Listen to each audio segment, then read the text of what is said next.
I mean, I guess we're sticking with the original. I don't know how to position this camera. So anyway, so I just finished doing a webinar where for WeWork, I was a moderator. Um, but I looked a little cute. So I guess I decided to take advantage of this opportunity to do another video since I said I would be more intentional on doing videos. Um, so last video I did, I talked about expanding more to include more artistic versions of me and offering myself more artistically. So I guess I would go into maybe doing a series of videos of how I'm artistic because everyone knows of me as being just the PR person. So I guess the first thing I would say is piano. So when I was a little girl, I always grew up with a piano in my home. My dad is a hobby pianist. So, you know, he was never like a classical piano player or anything like that, but it was something that he always did um, as I was growing up. So I grew up with the piano in my home and listening to him play. So, of course, one day as he's playing, I'm like, Dad, teach me how to play. So my dad, you know, he taught me a little bit, like maybe some scales and maybe got me like a little book. And from there, you know, I did a little bit of something, but then my parents put me in both dance and piano lessons. So I lived not too far away from Mayfair Academy here in Chicago. And my mom and dad enrolled me in both dance and piano lessons.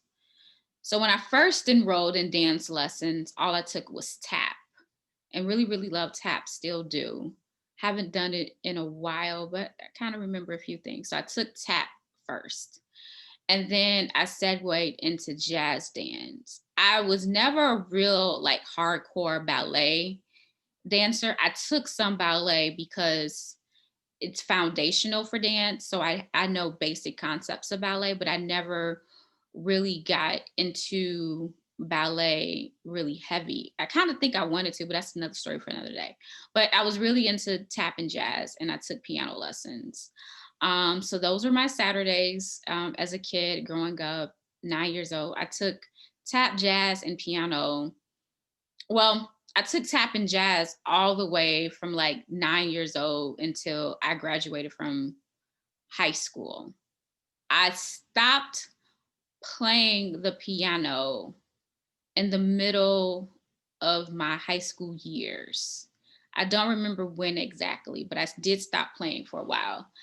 Um, and that's another video as to why I stopped, which is interesting. But I was in concert choir when I was in high school. I was in the Whitney Young concert choir, Alto One. I became Alto One section leader my senior year, and I took voice lessons for a long time. Well, I wouldn't say a long time, but throughout my high school years.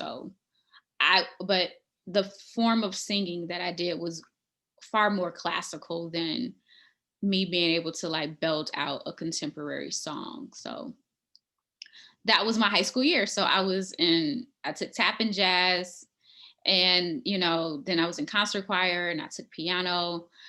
At Whitney Young though, I took dance for 2 years, my junior and senior year. And at Whitney Young High School, during your junior year, you can opt in to take dance instead of gym your junior and senior year. So that's what I did. And so by my senior year, I was in stage dance and performance, which was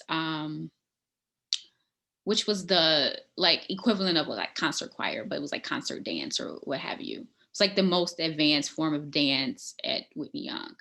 So I did that. And I would say for me though, I love dancing. Absolutely love, love, love, love dancing. I would say though, I have a love-hate relationship with dance because as you can look at me and see that I'm definitely not tall and thin. And of course, that was the figure of a dancer. So I often felt like I didn't fit into the dance community because of my body type and because of how I looked. So I always felt um, awkward. Not at first though. When I first took dance, it was very genuine. It was, a love, and I just loved it. And when you're younger, I think they're more accepting and welcoming. And then as I got older, I definitely began to feel a little bit more iced out of the dance community. I'm hearing stories now that the dance community is not like that anymore. But for me, I definitely felt iced out. In certain dance communities, I didn't look a certain way. And to some degree, in some dance circles, it wasn't even just about looks, but it was a socioeconomic divide as well that was involved in the dance community. So I definitely stopped taking dance after high school. As much as I loved it, I stopped because I knew that I couldn't fit into that norm of what a dancer looks like. Um, so I just stopped. And actually, I really did kind of like stop with music too, at least to some extent when I got to college, because it was some music and dance was something that I did all throughout elementary school and high school. So by the time I went to college and I went to Dillard University in New Orleans, I just kind of wanted to do some new things. I really, really wanted to do something new. So some of the things that I did while I was in college that were new was I took up art. So my major was business management in the arts. And I actually manipulated that major, to be honest with everyone. The way that the program was intended was that it was supposed to have been for people that were interested in pursuing a career in like visual arts, but from a business aspect. So maybe like a buyer or a gallery owner, something, something in the administrative lines of art, business and administrative lines of art, maybe artist manager. But I saw a loophole in that program because Dillard also had business management and music. And I was really torn between business management and music and business management in the arts. And how I ended up, because my career, I always wanted to work in music. So obviously the natural decision was to do business management and music, right? So why didn't Vanessa select that as her major? So when I was in college, when I saw in the course catalog that business management and arts was an option, I saw that there was all of these electives that I could take. And the electives were flexible in it, that it could be in theater, music, media, and art. And so I was like, oh, well, this is my opportunity to kind of like really get this really well-rounded education in arts and not just visual art. And the cool thing about that, and I think I was the only one that did that. And actually, after I did that, they totally changed it. Like I looked at the course catalog once I graduated, and they completely made it so that no one else did what I did. But I don't regret it. I think it happened for a reason. It was divinely made for me. But anyhow, so as I'm pursuing this at Dillard, this business management and the arts program, what's happening is I'm a part of two schools. I'm part of the business school at Dillard, and I'm part of the humanities department. And it's two totally different, I have two different advisors, one in business, one in the arts. And they were two separate worlds. So even though I was merging the two worlds together, the two lived separately. And what's funny is only me and one other person in my class were business management and the arts majors. The other person, her name is Kelly Jackson, and she's doing some amazing things in art right now. So anyhow, this was my major, and I was like, cool, this is what I'm going to do. So when I'm taking my business classes, it's only business, and the world was a completely different world. But when I was in the arts world, it was very different. However, when I was in the arts world, it got even more kind of like siloed a little bit. And no one cared that my major was business management in the arts, because in the business department, I was a business major. And in the arts department, I wasn't just an arts major. If I took art, art is my major. You are an art student. When I took theater classes, theater was my major. You are a theater student, and this is what you are, you know. So I had to like learn how to like turn on different parts of me all throughout college. And it was a dual major program. It's not like a double degree. It was a dual major program in the sense that I got one degree where they combined everything for me. But I forgot where I was going with that. But anyway, I had an overload every year. Like I had either an overload of courses or I was at full capacity. Like I never, like 12 hours, never had just 12 hours. I had 19, like on average, I had 18, 19. I think maybe one semester I had 21 hours that I was taking at a time. So while also interning. So that's a video for another day, my internships. So anyway, I was, I was in art, and my art teacher made me an artist. He didn't care that I was business management in the arts. Dr. Hollingsworth, in his class, I was an artist and I was going to abide by that. And he made me an artist. And I remember I was kind of resistant to this because and he made sure to break that resistance. And so I don't know if anyone that's looking at this has ever studied art in college, but when you study art in college, what you do is you create a piece of work, you have an assignment, and you create a piece of work, and you present that piece of work to the class and you talk about it, and the class critiques it. Wow, that was quite the experience for me. Yeah, so you put your artwork on this wall. So this girl, her name was Tanya. Tanya was like, not only was she like the best artist in the class, but she was valedictorian of my graduating class. Like she was just phenomenal. So here you have me, this defiant, I'm not really an art student, I'm just taking these credits, but my art teacher's like, I don't really care, you're an art student. So he will put my artwork up right next to Tanya's artwork, and the class will critique both of our pieces of work simultaneously. Oh my goodness. And he did this to me relentlessly, like every single week. Like Vanessa, even if Tanya went first, Tanya's like, okay, this is my work. Okay, Vanessa, go and put your work up against Tanya's work. And it's like, are you kidding me? But I remember after class, and we were having like, Dr. Hollingsworth was super cool. Like he got on my nerves, but he was super cool. And like we had this conversation, and I definitely was that student that was just trying to get the A. Like I just give me my A, and so I can be gone. Like I was more focused on grades than I was on actually like obtaining the knowledge that I'm supposed to obtain. I mean, luckily I did obtain, like I got the knowledge that I needed, but anyway, it was at the end of it was the end of the semester, and I was in the art studio. I don't know what, for every reason. And for someone that wasn't an art student or who claimed to not be an art student, I was in the art studio like often. Uh, it's weird, but anyway, I was just randomly in the art studio. I don't know why I was there, and Dr. Hollingsworth was there, and I don't know why I was there. I wish I knew, but he and I were talking, and I was just basically talking about how he just was hard on me throughout the whole semester.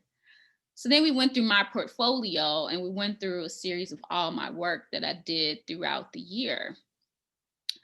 And he was like, look at your work. Like, look at how you've progressed and look at what you've done. And I would honestly say, like, I can say that I'm an artist after, taking courses with him, because he made me, like, I think he saw something in me that I didn't see in myself, at least at that time. So yeah, so I did art and also did theater. I didn't act when I was in theater though. I did take acting classes. but I didn't act per se because I grew up, I had this weird something growing up. Like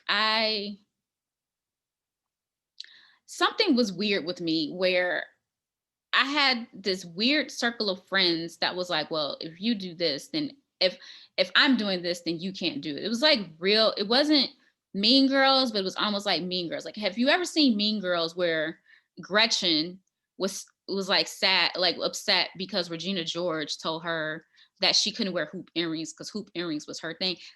That literally happened in my world, both as anyway. So I had a friend at the time who was in theater and she was the actress. So I didn't want to feel like I was stepping on her toes. So I purposely never really pursued acting because because that was her thing and she had been doing acting all of her life, and how dare I come in and become an actress when we've been studying this since we were 3 years old. So I just fell back, and noting that at that time music was still a priority for me. So I I did sound production. So I did sound production on a few of the plays at Dillard University. And when I was working on a play, I was a part of the theater department when I was doing that. And it was cool.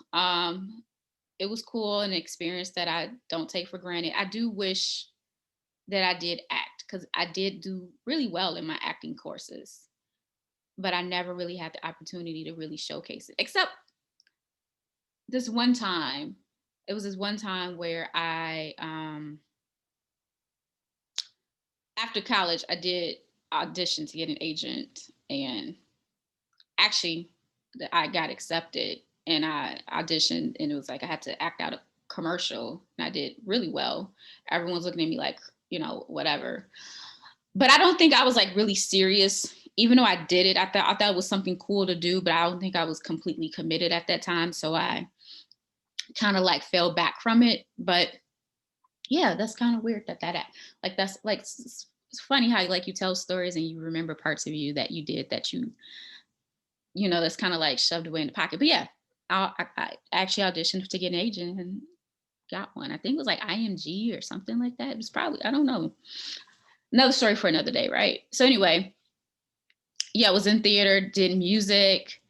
Um, However, for someone who was persistent in music, I didn't do music as tough in college as you would think as you would think. I think it's because I had studied it for so long. I think I thought that I needed to be stronger in these other areas versus music. However, even though I wasn't studying music, I was actively working in music. Like ever since high school, I worked in music. My first internship in music was with this manager, this local manager. Then I went to college, and then I worked with this record label called Money Talks Records. And then they went out of business, and then I worked with Fertile Crescent Entertainment, and that was a jazz label in New Orleans, and did a lot of things with them. And actually, that jazz label was home to this group called Blue Orleans. And if you ever seen the movie Ray with Jamie Foxx, the band that played Jamie Foxx's band were the band members from Blue Orleans. So, wasn't wasn't too shabby. And then after actually, I think while working with Fertile Crescent, I had met somebody who was doing some work with Murder Inc. Records back then. And at that time, Murder Inc. was like hot. And this was before Ashanti came out. So I had the opportunity to break Ashanti in New Orleans. Like I was putting up boards and really promoted her on my college campus. It was so funny because I remember when I was telling everyone like, yeah, y'all got to check out the Ashanti, album. It was a girl, actually one of my line sisters. Her name was Ashanti. It's like everyone's like, Ashanti got it. I'm like, not that Ashanti. But it was, I remember when I was one of the people that promoted Ashanti. So then did Murder Inc. And then after Murder Inc., I got internships with both Atlantic Records and Hidden Beach Recordings. And so I was supposedly not supposed to do both of them at the same time. And I actually didn't, Chris, if you're watching this, haha, So I think he figured it out by now, but I wasn't supposed to work with both labels. And actually, technically I didn't. because during the school year, I primarily focused on Atlantic Records. And then during the summer, that's when I gave my attention to Hidden Beach. Um, because Atlantic Records was all about implementing different urban marketing strategies on your college campus.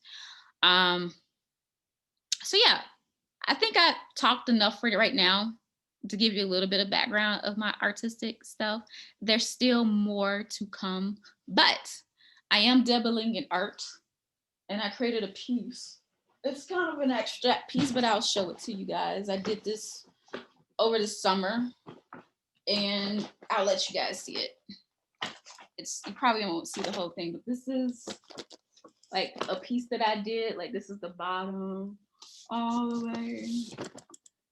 Probably not the full thing, but you get the idea. I'm dabbling again, so we'll see what comes back. But I'll stop right here so I can have more stories to tell you at another date. But yeah, just sharing a little bit more about Vanessa beyond the realm of public relations. So stay tuned.